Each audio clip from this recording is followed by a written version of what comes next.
Furiosa is coming soon, and that means another entry in the Mad Max saga. And you know, it's pretty easy to forget just how influential that these films have been.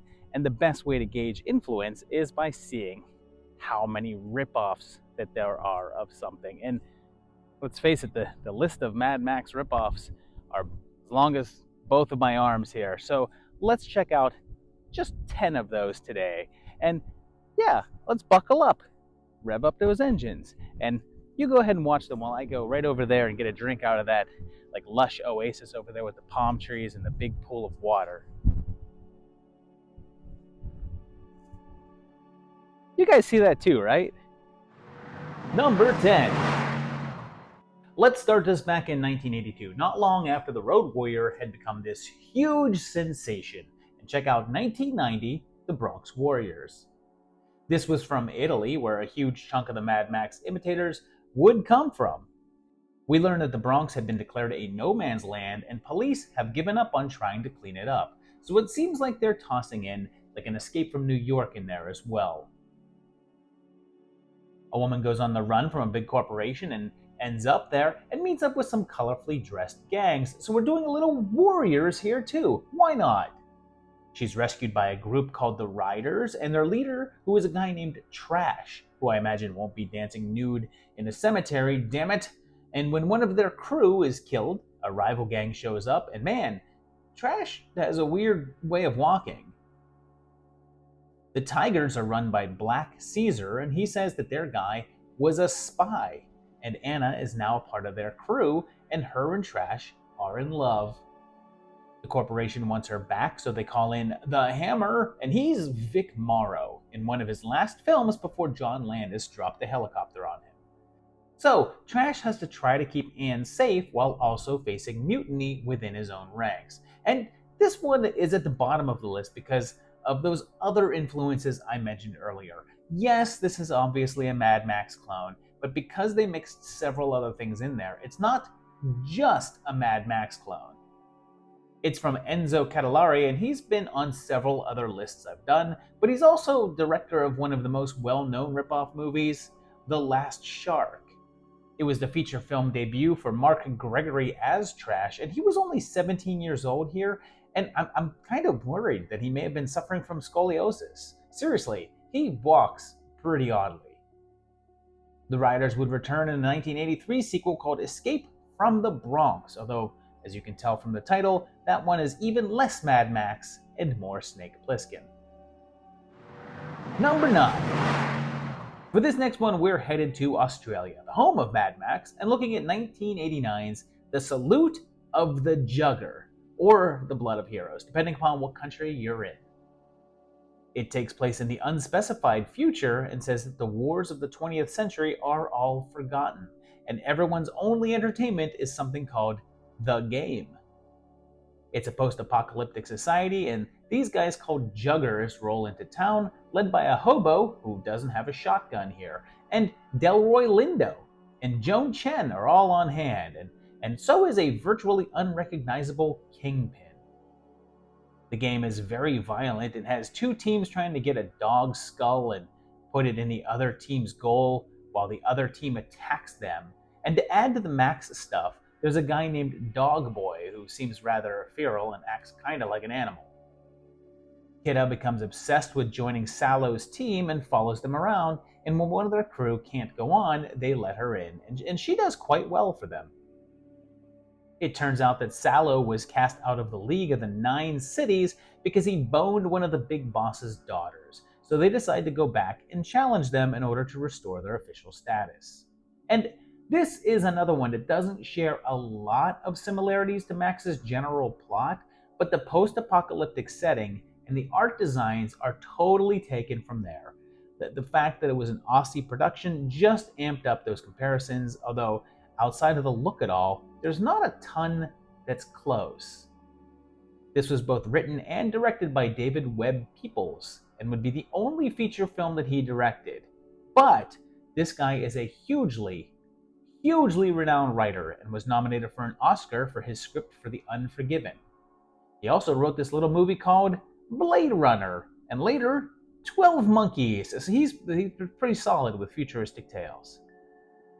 The name The Salute of the Jugger was the Australian title, and it carried that one through most of the world. It was only titled The Blood of Heroes in the US and Canada, although that was the original working title of the film. And what's crazy is that a form of the game that they play in the movie was then created in real life called Jugger, but it's far less violent than depicted in the movie. Number 8. I don't want to feature this next one, but I'm guessing I'm going to, and it's 1983's Metal Storm, The Destruction of Jared Sin. And if you're wondering if I'm going to make the joke that everyone makes about this movie, and the answer is yes, at the end of the segment. So we have this guy named Dojin, and if you're a Dungeon Master fan, this is Paul from that one. He's driving around the wasteland in this very Max looking vehicle, and he's sporting a very, very Max-like look. There's also a prospector and his daughter, and she's the late Kelly Preston. And they're attacked by a cyborg man named Ball. And he kills Pops by sending him to this dream world-like place where a dude puts a crystal on his neck. And that guy is the evil Jared Sin, Ball's daddy. And he and his army have declared war. And Jared is played by Michael Preston, proving that the Mad Max similarities aren't coincidental considering that he had just appeared in The Road Warrior. Dojin and Diana then team up to try to find some sort of magic mask that they need to fight Jared with, and along the way, they face off with weird electrical creatures, meet up with Jack Death, get stuck in quicksand with a sort of a graboid, I guess, and encounters Bull. Just a bunch of things that don't seem very Mad Max. In fact, the inspiration here seems to be the kicking off point, almost like a what if Max Rockatansky was in Star Wars kind of thing. And this one was by Full Moon Man Charles Band and was originally released in glorious 3D. As opposed to other 3D films around this time, this one doesn't seem overwhelmingly filled with pointing things directly at the camera. I mean, it happens at some times, but it's not like every 3 seconds or so. And you know how I mentioned Dungeon Master earlier? Well, Jeffrey Byron isn't the only thing here from that one, since Richard Moll was in that too. But some of these vehicles were used in the filming. And even though Tim Thomerson wouldn't show up in that one, he would kick off a working relationship with Band here and would appear in a number of films after this. And oh yeah, that joke that I said I'd make. Well, this movie is called Metal Storm, The Destruction of Jared Sin. And at no point is there any storm at all, let alone a metal one, and Jared Sin is not destroyed. He actually gets away at the ending, so everything about the title is blatantly a lie. Oh, and one more thing. In the beginning of this segment, I said I don't want to feature this one, and this is why. This song plays in the ending credits.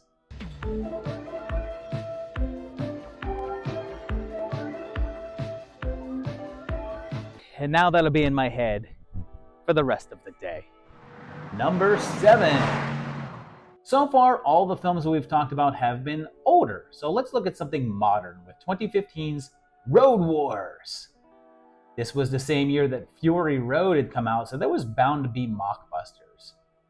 This one had a couple in a Max-looking car out in the wasteland, and I've mentioned this in another video, but this guy here is Philip Patello. And back in my former life of a retail manager, he worked for me for one summer and was a really good guy.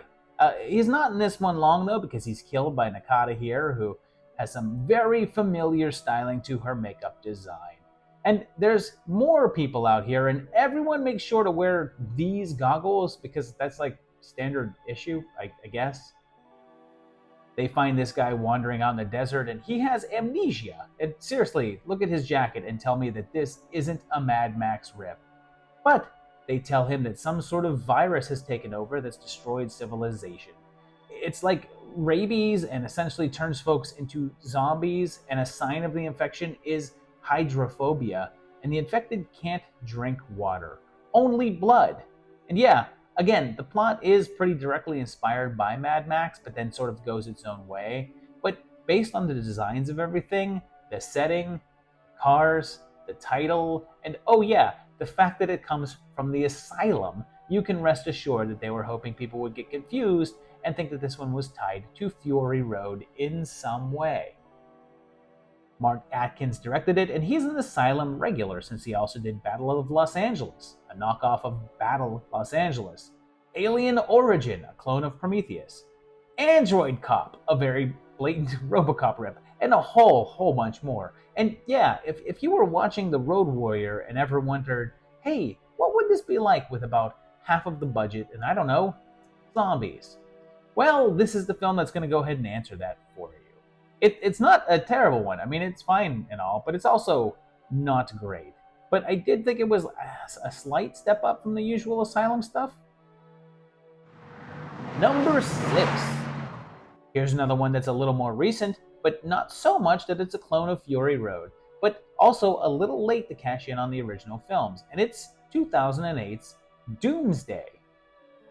We have our apocalypse, which in this case is a viral outbreak called the Reaper virus, which is let loose in Scotland, and the whole country is quarantined off, putting a massive wall around it and shooting anyone that tries to escape. So we're currently more of an escape from New York rep, but don't worry, we'll get there. This causes complications in the rest of the UK as well, and we then jump to 2035, and Rona Mitra is here. And I guess I could call her some name from other movie that she was in, but honestly, her real name is too cool. Mario is here, and did you know that movie is credited as giving Mario a last name, which was later adopted by his designer, Shigeru Miyamoto, and this full name is Mario. Yes, his last name is Mario. That makes Luigi's last name Luigi Mario. That's why they're the Mario brothers. Eden Sinclair is a government agent with a robot eye, and when it looks like Reaper may spread into London, and they think that a cure can be found in Scotland, they only have 48 hours to send someone in to retrieve it. And yeah, I mean, shouldn't I just put this on an Escape from New York ripoff list? Did I make a wrong move here? They go in and are soon attacked, and here's where the Rockatansky stuff comes into play a bit. And as these guys have a very familiar style to them. Very, very familiar. And this one was directed and written by Neil Marshall, director of Dog Soldiers and The Descent. And he straight up admitted a bunch of sources for this one and said that his direct inspiration for Sinclair was a female version of Max Rockatansky and his background as a cop with a troubled history. Also, he said that the overall punk aesthetic was shaped by the Max films, and yeah, no duh. Like, even if you're watching this and for a good chunk of it, you're like, well, this is borrowing from a whole bunch of things, and it's not really that much of a Mad Max rip. But then the final 20 minutes happen, and it's what amounts to a remake of the Road Warrior chase. You can see why it belongs right here on this list. Number 5. Things are going to get more blatant now as we check out 1985's Wheels of Fire. It starts with this car in this environment and this guy as your main character. And this is 2 minutes in and you're already like, oh, I see what they're doing here. Our hero is Trace, and in this post-apocalyptic society, there's gladiatorial-style fights for cars, and Trace fights this guy that looks like someone mashed Burt Reynolds into Tom Savini. This leads to a high-speed chase along a long desert road, and yeah, it's not even pretending. He's protective of his little sister, and they encounter a band of bad dudes led by a guy named Scourge, who takes Arlie hostage, and they tie her topless to the hood of their car. They bring her to the camp topless. Her shirt comes off in her second scene, and is basically never to be seen again. On his way to rescue his sis, Trace meets Stinger, a mercenary that joins up with him in order to take out Scourge's crew. Oh, and Scourge was supposed to be played by Fear frontman Lee Ving, but he bailed out of the project just a few days before shooting. Along the way, they encounter a psychic girl named Spike, who also joins their crew, and a group called the True Believers, who built a rocket with the intention of all leaving Earth. And even though this one feels like an Italian film, It's not. It was an American film and partially shot in the Philippines, and the director was Cirio Santiago. And this wasn't his only Max rip, since he also had a film called Striker that just as easily could have been on here, and one called Water Wars, and another called Raiders of the Sun. Every single one similar to this. He's also shown up on another list since he directed Future Hunters, which was a blatant Terminator ripoff, and this one had Roger Corman involved, and this was in a time period that he was transitioning from New World Pictures to Concord, and there were a number of legal disputes, and they refused to distribute it, so Corman sued them and put it out himself. Number 4. This next one from 1983 has a couple of titles, and the one it's more known by is The New Barbarians, but it was also called Warriors of the Wasteland, which is the more rip-off-y sounding one. It starts with a nuclear bomb being dropped, and then it's this post-apocalyptic wasteland, of course. And we're told that it's the year 2019, so haha, they were off. There's a small group of survivors, and they're attacked by your standard marauders that are in these things in familiar-looking vehicles and outfits. And there's a gang called the Templars, and their leader is George Eastman of Absurd fame. And after they wipe out a whole encampment, this guy named Scorpion comes along. He's driving a car that just screams Rockatansky and meets up with, I hope you're ready for this, it's Bob! Yep, everyone's favorite Italian kid is here, and dubbed with an equally odd voice. Big trouble. Who was this? And of course, there's car chase battles, because of course there is. Scorpion used to be a member of the Templars, and he rescues a woman and takes her along with him. For the second time on this list, Fred Williamson shows up, and there's a good reason for that. He was also in 1990 The Bronx Warriors, and that was directed by Enzo Castellari, and so is this one. In a very short period of time, he made 3 films that were all very Max derivative, and this one is the middle of them. The other 2, as mentioned, were The Bronx Warriors and its sequel, but he'd use a large number of the same players in each. Giancarlo Prete, who plays Scorpion, returns in Escape from the Bronx, as does Anna Kanakis. Eastman is in this and Bronx Warriors, as is Williamson, and some of the smaller players were in multiple as well. According to Castellari, all 3 films were written, prepped, and shot within a 6-month period. This one follows that whole road warrior plot of the lone warrior finding some other people and then ending up in a small encampment of survivors and needing to help protect them from the savage group outside. Although Mad Max movies never had a sequence in which the hero is captured and then sexually assaulted by the main villain. Number 3. This next one is also from 1983, which was a big year for Mad Max clones. And this is 2019, after the fall of New York.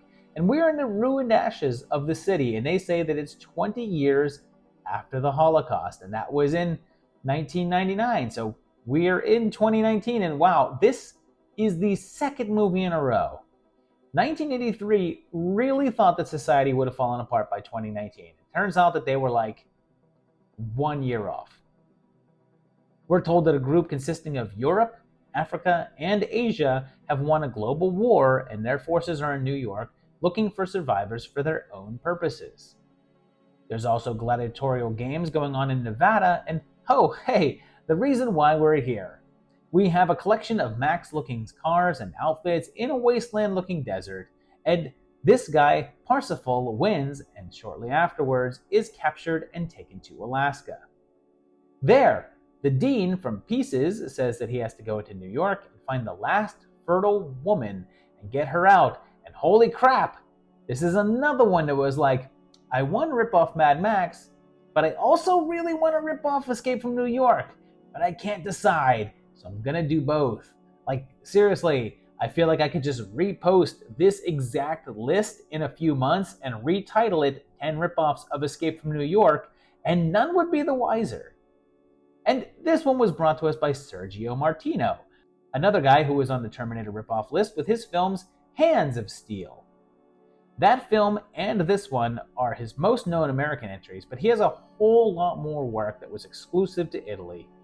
And I put this up so high mainly because I thought it was funny that it also took place in 2019, just like Barbarians. So it seemed fitting to have it together. But the influence of Max here is mainly the wardrobe and the cars, and the plot more or less goes off in its own direction and gets away from that whole desert wasteland setting that so many of the others did. Number 2. It's time to get away from 1983 for a while and go to 1987 for a little thing called Steel Dawn. This has Dalton, and I guess it's time to not be nice, because he's attacked by weird sand people.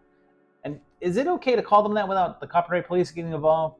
And what do you know? He's in some desert wasteland in an all-leather kind of outfit.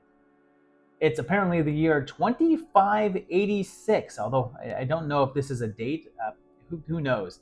But he meets up with his old friend, and they talk about the war, but he's then killed by the leader of a group of marauders. Nomad decides to find his killer to get revenge and passes by this giant freighter in the sand. And this thing is real. It's the remains of the Edouard Bolen, a cargo ship that crashed into the Skeleton Coast in Africa back in 1909 and remains there today, where it is now a good 1,300 feet from the shoreline. Nomad ends up in a small settlement, and he has this haircut and expects them to take them seriously. Like, this is the mulletest mullet I have ever seen. Max Jenke lives here, and Kasha is played by Lisa Niemi. And at this time, she was married to Patrick Swayze, and in fact had been since 1975. And they were together until his death in 2009, which is 300 years in Hollywood. But then Anthony Zerbe shows up as a guy from a town over, and he has his own gang that includes a dark man. And okay, so far you've got these Mad Max looking cars and the outfits, but here's where this one sets itself apart as being a bigger clone than the others. And it seems that the little town of Meridian has a source of water that the gang wants and are willing to attack for it. A lone mercenary with a past and an authority role bonds with a young child and decides to help a small settlement fight off the group that is trying to take their water away, which sounds exactly like the plot of Escape from New York, right? And this was by Lance Houle, and his career is interesting. He's only directed 4 movies, the first of which was Missing in Action 2, a film notorious for being so not good that they actually decided to release its sequel first and then put it out afterwards and pretend that it was always meant to be a prequel. He then made this, and then took a 12-year break from doing another, and then a 21-year break before his 4th, a romance film called Two Hearts. But he's had a much bigger career in producing, and has done a variety of different genres of films from 1979 to 2020. This was compared to the Western film Shane when it was released, and the plot is somewhat close, except for the whole World War III and oddly dressed warriors out for water, which is 100% Road Warrior. It had a $3.5 million budget, but was a huge flop when it was released, only bringing in around $600K in its run. Number 1. Our final stop on this journey can only be one thing, and of course, it's 1995's Waterworld. It starts with telling us that the ice caps have all melted, and the world is entirely covered by water now. And we meet our hero, introducing him like most movies do, by showing him drink his own pee. The Mariner here is Superman's dumbest dad, and people survive on rafts and dress in outfits that are right out of the standard post-apocalyptic movie drawer. There's then a chase, but instead of cars and motorcycles down a desert highway, we have catamarans and jet skis on the open ocean. The Mariner himself is a loner, a rebel, and a drifter who looks out for himself, and ends up in this little settlement, and there's a myth of a place called dry land that exists above water. And Gene Triplehorn lives there, as does Scary German Guy. They discover that the Mariner is a mutation and has gills and webbed feet, and they imprison him, but they're then attacked by a group of marauders called the Smokers, who are led by Frank Booth. The settlers recruit the Mariner to help them out, and you may be out there saying, well, I don't think that this movie's much of a clone of Mad Max. It seems very different, what with the water and no cars, right? But the main writer on the film was Peter Rader. He stated that the whole idea for the script came from discussing creating a Road Warrior ripoff, and claimed the Max trilogy was a direct inspiration for his script. The co-writer on the screenplay was David Toohey, and even he stated that the Road Warrior was the main source of inspiration. So the comparison is very apt, and you can see it in the story, even if it did end up taking on its own aesthetic. It was a super expensive movie with a record-breaking, for the time, budget of around $175 million. Unfortunately, it was a big disappointment at the box office, only doing about $90 million in the US. It did better internationally though, and did an additional $176 million there, for a total of around $264 million. And between that and video release and cable rights and such, it did end up making money. But here's my joke about this movie. I didn't see this one for ages. I didn't go see it when it came out, and when asked if I ever saw it, I would just say, I watched Road Warrior in my bathtub. Does that count? But then I went to work up at Universal Studios in Hollywood, and I worked right next to the Waterworld attraction. And I saw that before I watched the movie. And then I would see and hear their explosions around 2 to 3 times per day. And that show was always packed. It was crazy popular. So I would always say that I'm pretty sure that more people had seen Waterworld, the show, than ever saw the film that it was based on. Eventually, though, I did see the movie, and it's all right. I don't think it's bad, but I don't think it's anything special or whatever. And honestly, I prefer the live show. So there you have it, 10 movies from the wasteland, Mad Max ripoffs, or I guess in a few weeks from now, maybe 10 Escape from New York ripoffs. I don't know. Well, I hope you enjoyed these. Just know that there are about 500 more Mad Max ripoffs. I have enough written down to make about 4 of these videos. There are a lot of Mad Max ripoffs. So look for some of those in the future. Let me know which of those you'd like to see on the future list down below in the comments. Let me know which of these ones that you loved. Tell me that below in the comments as well. If you liked this video, hit that like button. If you like the channel, hit that subscribe button, hit the bell to get notified about when new videos come out, and also check out my Patreon page at patreon.com/movietimelines and help support this channel. And how do I get out of here?